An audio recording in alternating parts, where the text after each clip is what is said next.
Hi, I'm Dan from Just Records, and this is Mixdown Mondays.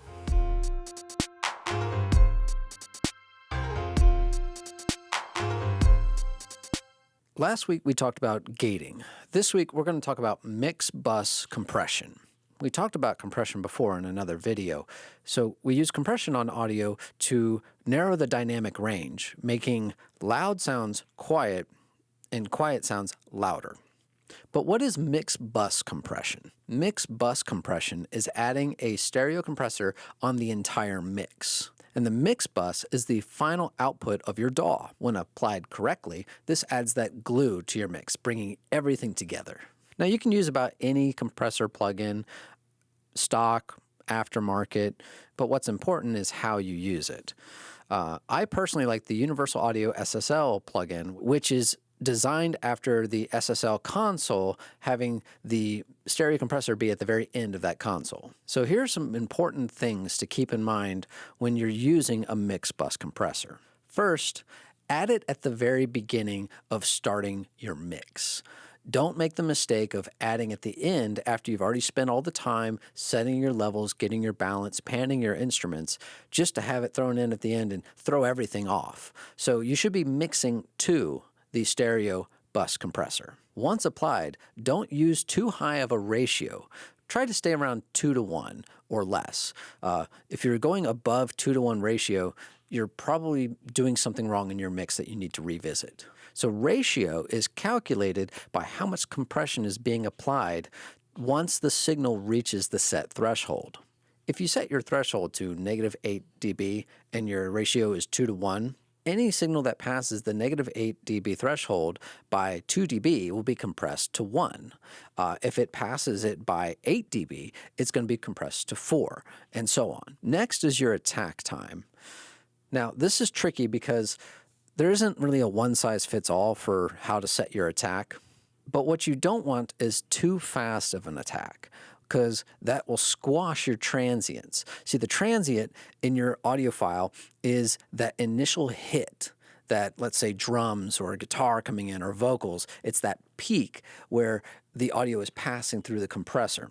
And if your compressor attack is too fast, it's going to knock that down. So you're going to lose a lot of that initial dynamics that you really want to keep. Release is when the compressor stops and allows the signal to pass without compression. If you set this too fast, you can get what's referred to as pumping, where it's got a fast attack, fast release, fast attack, fast release, and it's just kind of literally pumping your audio, and it kind of sounds unnatural. This is best avoided by setting a slower release time. Start around 50 microseconds and back it off a little bit. Another thing you can try to do is set your release time to the groove of the track. That way, the compressor is releasing about the same time that the next hit is about to come on. Let's take a look at a mix and see the compressor in action. So here we have a song called Nicotine by Humphry, and we have our SSL 4000 style bus compressor on our mix bus. Let's see what it's doing in the song. Let me just play this first phrase. Since that night, every night has only been a lonely one, and I don't remember feeling quite like this. The rush of blood up to my head, but if I remember the pressure of my heart beating, then you might be the drug that I need.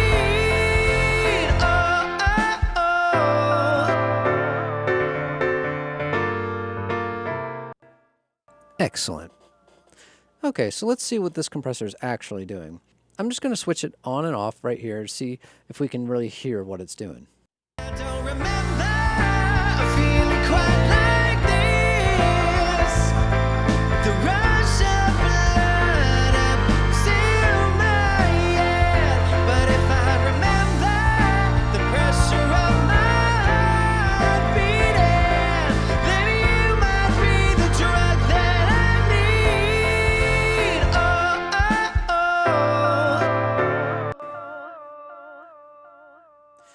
You can hear the compressor kind of bring the drums and the bass up into the forefront, kind of gluing that mix. When you turn it off, it goes a little bit flat. Let's exaggerate some of the features so I can show you why it's important to have a proper attack time.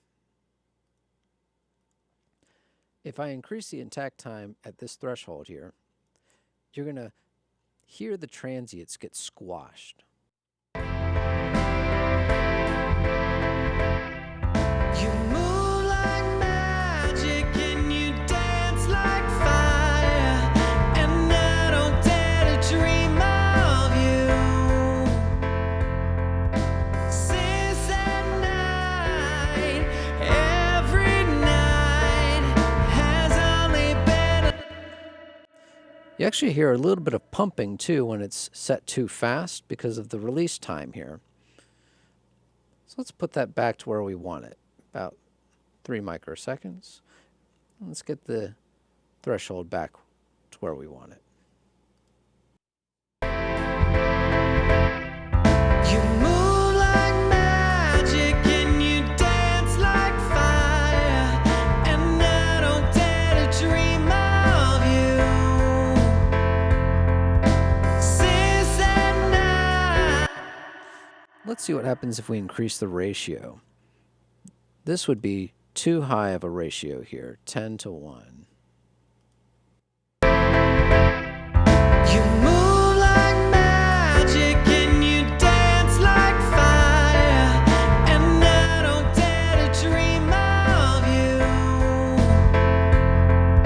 Since that night, every night has only been a lonely one.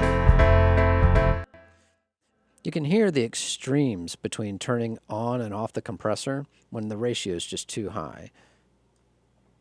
Here we have our makeup gain.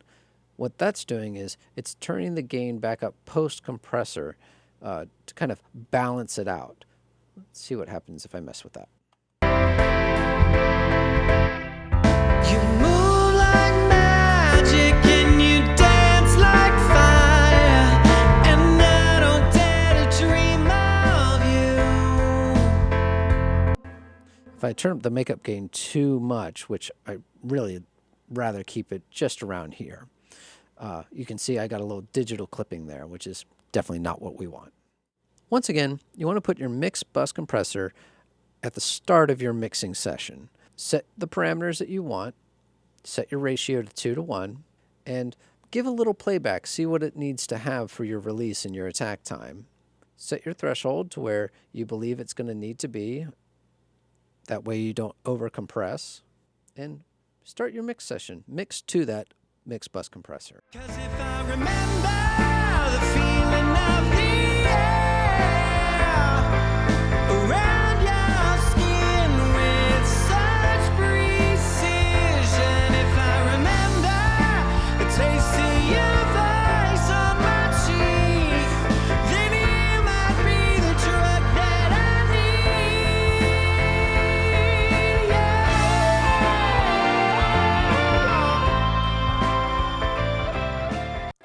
I hope this has been helpful. As always, thank you for watching Mixdown Mondays.